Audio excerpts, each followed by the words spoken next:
जय श्री राधे कृष्ण। आज हम लोग श्री वृंदावन खंड का तीसरा अध्याय को सुनते हैं। श्री यमुना जी का गोलोक से अवतरण और पुनः गोलोक धाम में प्रवेश।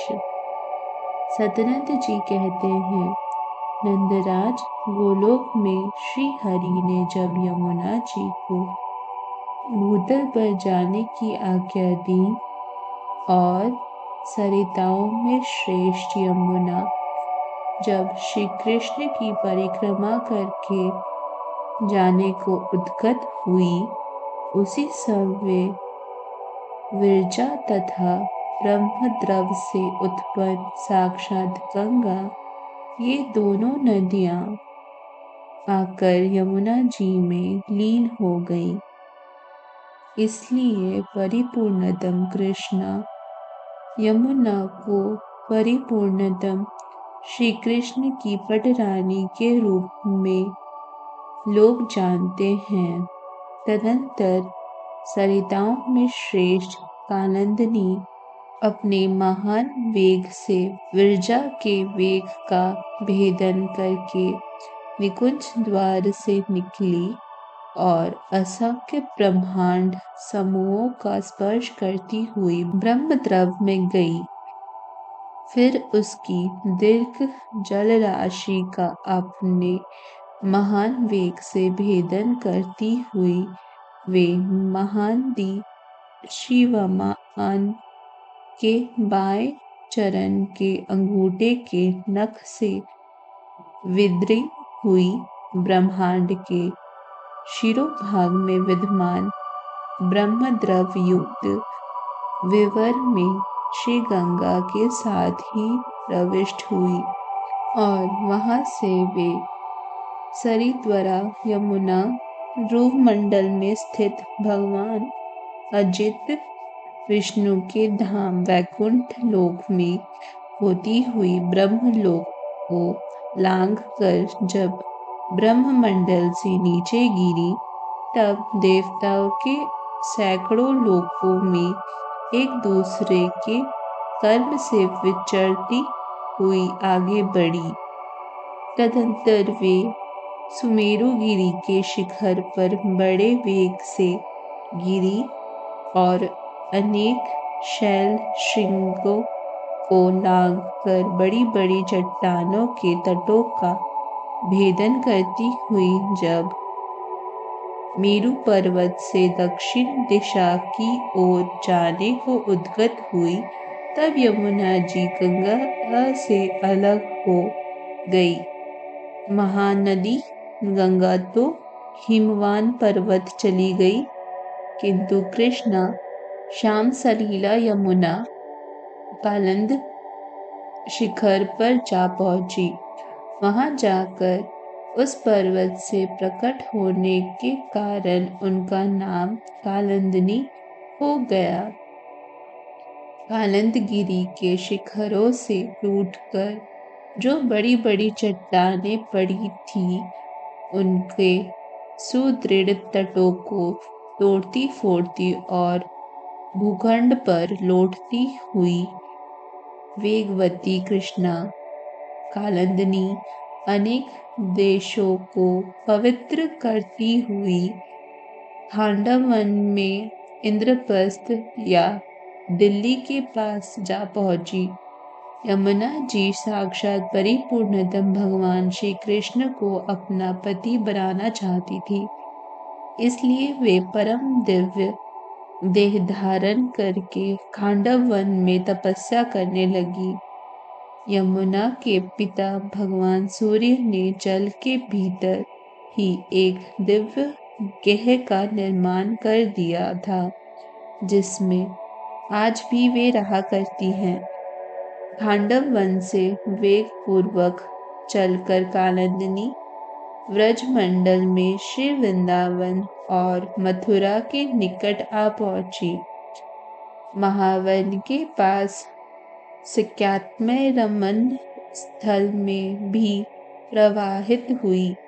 श्री गोकुल में आने पर परम सुंदरी यमुना ने विशाखा सखी के नाम से अपने नेतृत्व में गोप किशोरियों का एक युद्ध बनाया और श्री कृष्णचंद्र के रास में सम्मिलित होने के लिए उन्होंने वही अपना निवास स्थान निश्चित कर लिया। तदंतर वे जब ब्रज से आगे जाने लगी तब ब्रज भूमि के वियोग से विविल हो प्रेमानंद के आंसू बहाती हुई पश्चिम दिशा की ओर प्रवाहित हुई। तदंतर ब्रजमंडल की भूमि को अपने वारिकी वेग से 3 बार प्रणाम करके यमुना अनेक देशों को पवित्र करती हुई उत्तम तीर्थ प्रयाग में जा पहुंची। वहां गंगा जी के साथ उनका संगम हुआ और वे उन्हें साथ लेकर क्षीर सागर की ओर गई। उस समय देवताओं ने उनके ऊपर फूलों की वर्षा की और दिग्विजय सूचक जयघोष किया। नदी शिरोमणि कालिंदी कृष्ण वर्णा श्री यमुना ने समुद्र तक पहुंचकर गदगद वाणी में श्री गंगा से कहा। यमुना ने कहा, समस्त ब्रह्मांड को पवित्र करने वाली गंगा, तुम धन्य हो।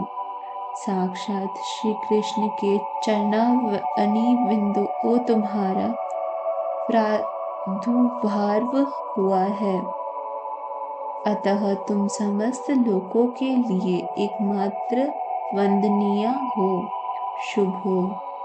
अब मैं यहाँ से ऊपर उठकर श्री हरि के लोक में जा रही हूँ। तुम्हारी इच्छा हो तो तुम भी मेरे साथ चलो। तुम्हारे समान दिव्य तीर्थ न तो हुआ है और न आगे होगा ही। गंगा, आप सर्व तीर्थमय हैं, अतः सुमंगले गंगे, मैं तुम्हें प्रणाम करती हूँ। यदि मैंने कभी कोई अनुचित बात कही हो तो उसके लिए मुझे क्षमा कर देना। गंगा बोली, कृष्णे, संपूर्ण ब्रह्मांडों को पावन बनाने वाली तो तुम हो, अतः तुम ही धन्य हो। श्री कृष्ण के वामंग से तुम्हारा प्रादुर्भाव हुआ है।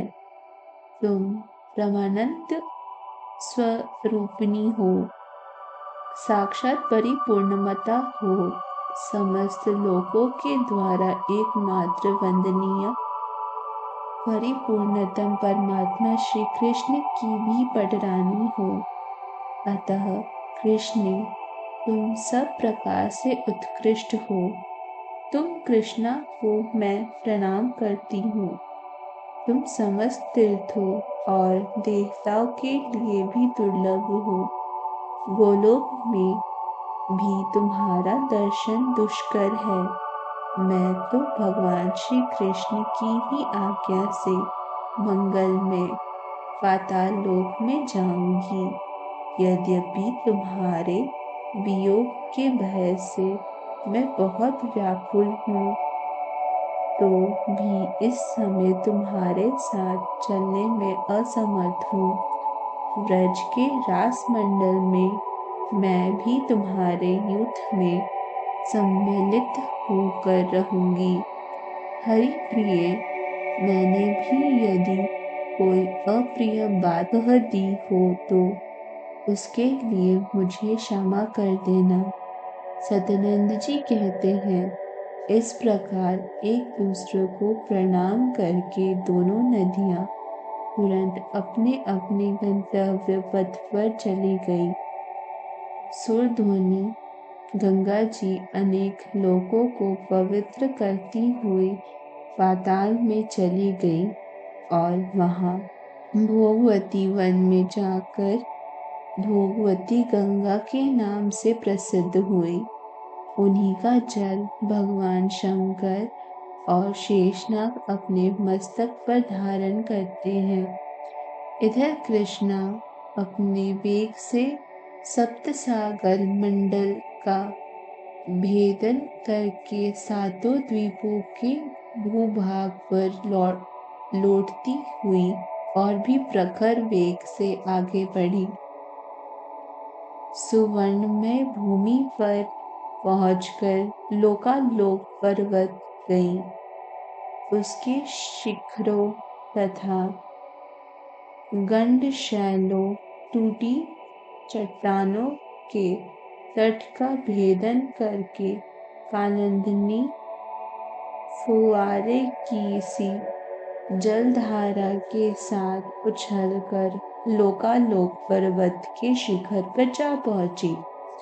फिर वहां से ऊर्ध्व गमन करती हुई स्वर्गवासियों के स्वर्गलोक तक जा पहुंची। फिर ब्रह्मलोक तक के समस्त लोकों को लांघकर श्री हरि के पद चिन्ह से लांछित श्री ब्रह्मदेव से युक्त ब्रह्मांड विवर से होती हुई आगे बढ़ गई। उस समय समस्त देवता प्रणाम करते हुए उनके ऊपर फूलों की वर्षा कर रहे थे। इस तरह सरिताओं में श्रेष्ठ यमुना पुनः श्री कृष्ण के गोलोक धाम में आरूढ़ हो गई। कालिंदगिरी नंदिनी यमुना के इस मंगल में नूतन चरित्र का भूतल पर यदि श्रवण या पठन किया जाए तो वह उत्तम मंगल में विस्तार करता है। यदि कोई भी मनुष्य इस चरित्र को मन में धारण करे और प्रतिदिन पढ़े तो वह भगवान की निकुंज लीला के द्वारा वर्णन किए गए उनके परम गोलोक धाम में पहुंच जाता है। इस प्रकार श्री गर्ग संहिता में श्री वृंदावन खंड के अंतर्गत नंद संत नंद संवाद में कालिंदी के आगमन का वर्णन नामक तीसरा अध्याय पूरा हुआ। धन्यवाद। जय श्री राधे कृष्ण।